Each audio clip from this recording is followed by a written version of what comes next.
Welcome back to Rev Endurance Sports, and this we can file under cool apps that I think are useful for endurance cyclists. I heard about this app from someone, and I can't remember who, but it's called Epic Ride Weather. It is available for download at the Apple Store and at Google Play. And you're looking for this icon here, which I think is super cool. That could either be a sunrise or a sunset. You've got some mountains and you've got this road here.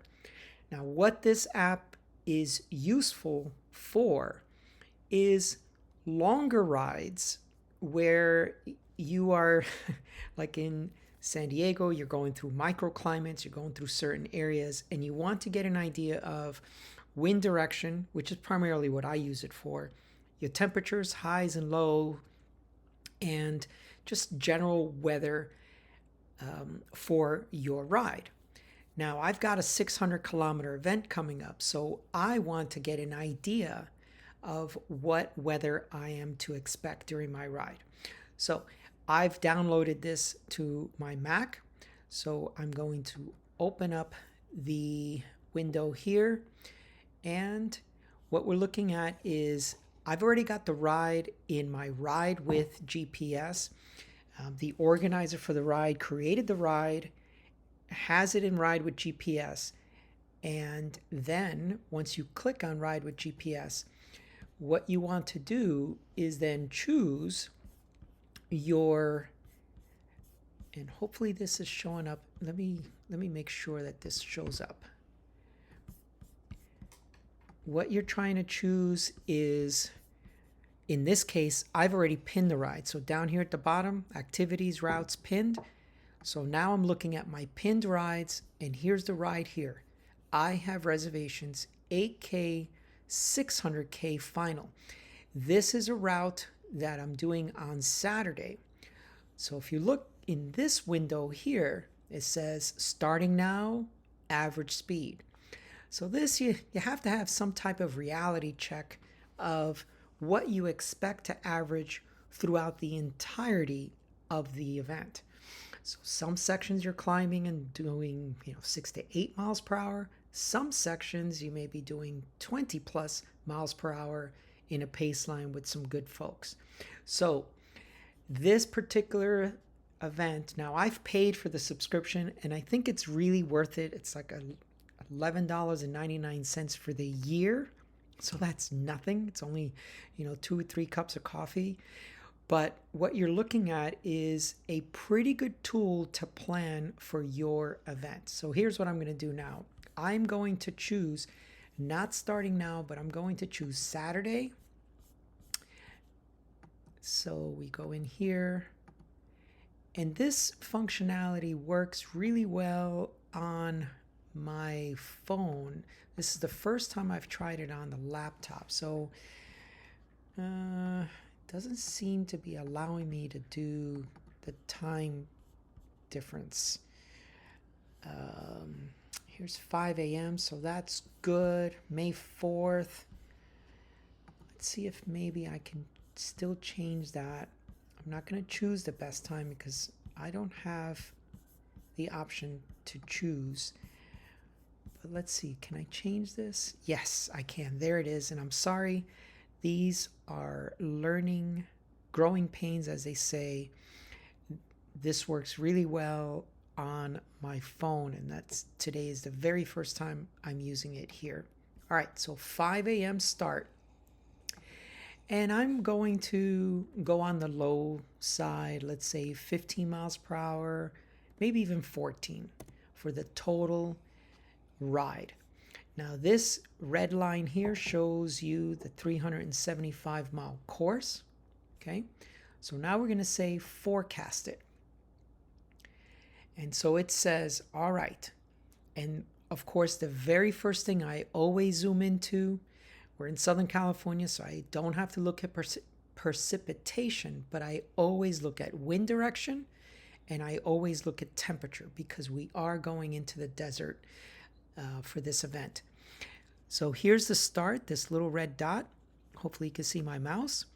and going southbound, and then we are going eastbound. So you could see these thick arrows. I guess they're emphasizing thick arrows over smaller arrows. So possibly a good tailwind here. We do an out and back to here, and then we turn back. So you turn back, but then there's going to be a very long climb up through here. So that's just going to be basically a crosswind. And then eventually we go this way, so that might be a tailwind, and then a massive climb out of Borrego Springs, the desert here, headwind, crosswind it seems, right? All the way, and then it looks like by the time I get to this area here, which is over 200 and, I don't know, 50 miles in, finally a tailwind going northbound. But then I got to turn around here. This is out and back up here, if you can see the cursor. And then that's headwind, headwind, headwind, headwind, headwind, all the way to the coast, and then south to the start finish right here in Encinitas, California.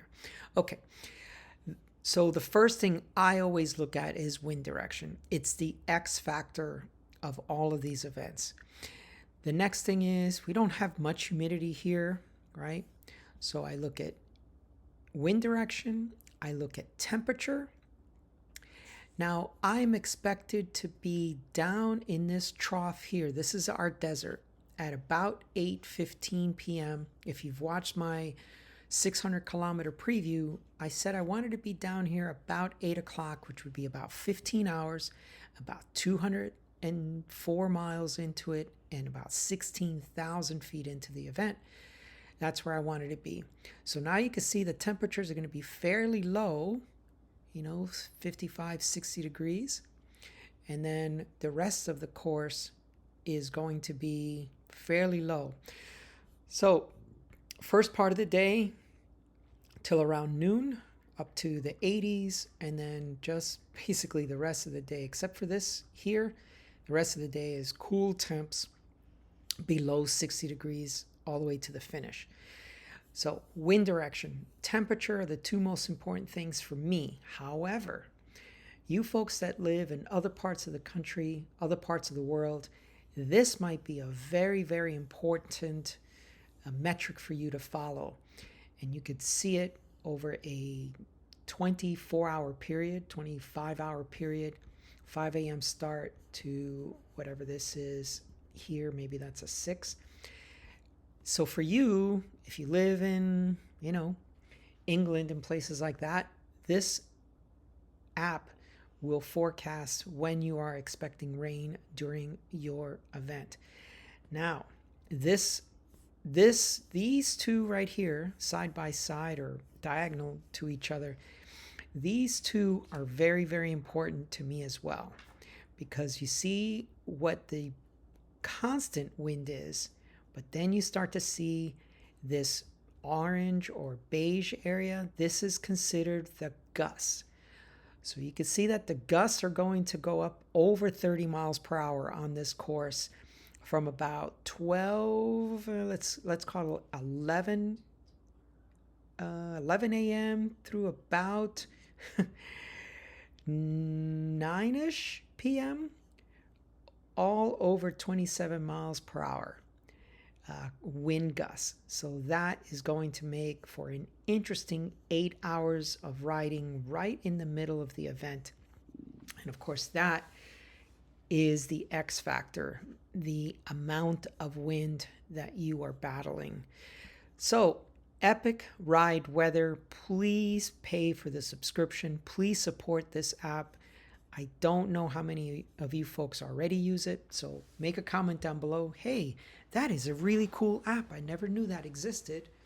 And the reason this came up is Rich, an old friend of mine, made a comment on the 600K preview, and he said, man, you got to watch the temps are dropping and the winds are going up.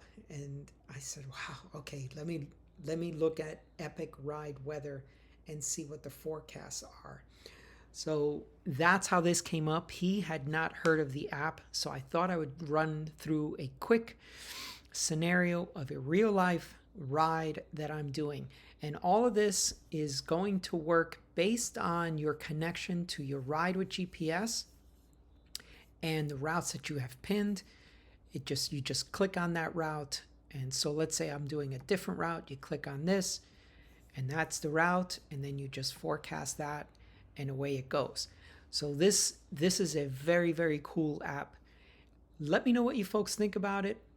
I think it's been featured in several other shows, but I just wanted to let you know that it is one of the planning tools that I use. Thank you so much for tuning in. Please like and subscribe. We'll see you up the road.